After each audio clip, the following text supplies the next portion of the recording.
नमस्कार, cook with निशूमध्ये मी निशू तुम्हा सर्वांचं स्वागत करते।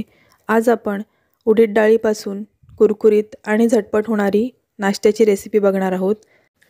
त्यासाठी उडीद डाळ आपण 6 ते 7 तासांसाठी भिजवून घेणार आहोत। रात्रभर देखील तुम्ही उडीद डाळ भिजवून घेऊ शकतात। आता ही उडीद डाळ आपण वाटून घेऊयात। इथे आपल्याला वाटताना पाण्याचा वापर करायचा नाही आहे। जितकं शक्य होईल तितकं कमीत कमी पाण्यामध्ये आपल्याला ही उडीद डाळ वाटून घ्यायची आहे। शक्यतो पाणी घ्यायचंच नाही वाटताना, अगदी गरज लागली तरच थोडंसं पाणी तुम्ही ह्यामध्ये घालू शकता। उडीद डाळ वाटतानाच आपण ह्यामध्ये आलं आणि मिरची वाटून घेणार आहोत। इथे मी अर्धा इंच आल्याचा तुकडा चिरून घेतलाय, तसेच 2 ते 3 मिरच्या बारीक चिरून घेतल्यात, त्या ह्यासोबत वाटणार आहे। आपल्याला स्मूथ असं बॅटर वाटून घ्यायचं आहे। तसेच साधारणतः अर्धी चमची इतकं जिरं मी ह्यामध्ये घालते। यामधलं मी जिरं, आलं आणि मिरची उडीद डाळीमध्ये वाटताना वापरले। बॅटरमध्ये घालण्यासाठी इथे मी थोडीशी बारीक चिरून घेतलेली कोथिंबीर, 7 ते 8 कढीपत्त्याची पानं बारीक चिरून घेतल्यात, तसेच कांद्याची पात आणि पातीचा कांदा बारीक चिरून घेतला, 2 ते 3 पालकची पानं बारीक चिरून घेतलेली आहेत। उडीद डाळीचं स्मूथ असं बॅटर तयार आहे। आता आपण हे फेटून घेऊया। साधारणतः 2 ते 3 मिनिटं तरी आपल्याला हे एकदम हलकं होईपर्यंत फेटून घ्यायचं आहे। एकाच डायरेक्शनने आपल्याला हे अशा प्रकारे फेटून घ्यायचं आहे। जितकं आपण व्यवस्थित फेटून घेऊ तितकं उडीद डाळीचं बॅटर आहे ते हलकं होते। 4 ते 5 मिनिटे इथे मी बॅटर व्यवस्थित फेटून घेतलंय। कमी जास्त टाईम थोडंफार लागू शकते। आता बॅटर व्यवस्थित झाले की नाही हे कसं समजायचं, तर त्यासाठी एका वाटीमध्ये पाणी घ्यायचं आणि ह्यातलं थोडंसं बॅटर त्या वाटीमध्ये टाकायचं। जर का ते पाण्यावर तरंगलं तर समजायचं की आपलं बॅटर आहे ते परफेक्ट झालेलं आहे। अगदी थोडंसं पीठ आपल्याला ह्यामध्ये घालायचं आहे। दही वडे किंवा मेदू वडे करताना देखील अशाच प्रकारे आपण बॅटर चेक करू शकतो।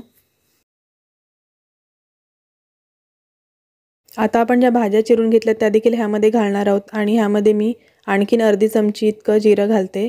अगदी ऑप्शनल आहे, तुम्ही वाटतानाच थोडं जास्त घेतलं तर पुन्हा घालायची गरज नाही, किंवा तुम्ही वाटताना जर का जिरं नाही वापरलं तर ह्या मिश्रणामध्ये आता ह्या स्टेजला तुम्ही इथे जिरं वापरू शकता। चवीनुसार मीठ आपण ह्यामध्ये आता घालून घेऊया। तसेच अगदी पाव चमची ओवा देखील मी ह्यामध्ये क्रश करून घालते।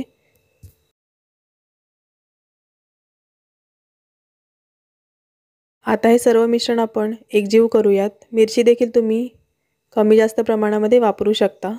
जितपत तुम्हाला तिखट आवडतं त्यानुसार तुम्ही कमी जास्त मिरची वापरू शकता। आता पुन्हा मिनिटभरासाठी आपल्याला हे बॅटर फेटून घ्यायचं आहे।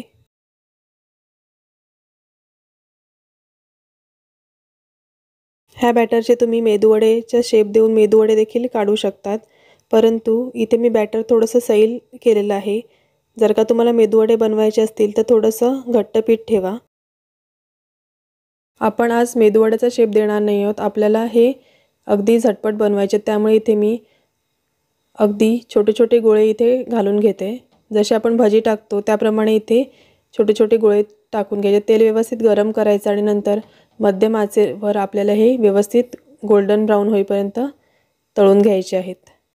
गॅसची फ्लेम आहे ती मध्यम ठेवून हे तळून घ्या, परंतु त्याआधी व्यवस्थित तेल गरम करून घ्या आणि नंतरच आपल्याला हे मध्यम आचेवर तळून घ्यायचे आहेत। एकदम जर का तुम्ही लो फ्लेम ठेवली तर ते वडे आहेत ते तेल शोषून जास्त घेतील, आणि जर का तुम्ही हाय फ्लेम ठेवली तर ते आतून कच्चे राहतील आणि व्यवस्थित लागणार नाहीत। अगदी झटपट होणारी अशी ही रेसिपी आहे। जर का तुम्ही रात्रभर व्यवस्थित उडीद डाळ आहे ती भिजवून घेतली तर सकाळी तुम्ही हे अशा प्रकारे नाश्त्याला बनवून घेऊ शकता। नारळाच्या चटणीबरोबर किंवा अगदी टोमॅटो सॉसबरोबर देखील हे छान लागतं। अशा प्रकारे दोन्ही बाजूनी गोल्डन ब्राऊन होईपर्यंत आपल्याला हे व्यवस्थित तळून घ्यायचे आहेत। हे वडे आहेत ते व्यवस्थित शिजलेत। आता आपण हे काढून घेऊयात आणि अशाच प्रकारे बाकीचे वडे देखील तळून घेऊ। तुम्ही देखील नक्की एकदा ही रेसिपी बनवून बघा आणि कशी झाली ते कमेंट बॉक्समध्ये कळवायला विसरू नका। हे वडे आतून छान सॉफ्ट होतात आणि बाहेरून कुरकुरीत होतात। गरमागरम तुम्ही केचप बरोबर किंवा नारळाच्या चटणीबरोबर खायला देऊ शकतात।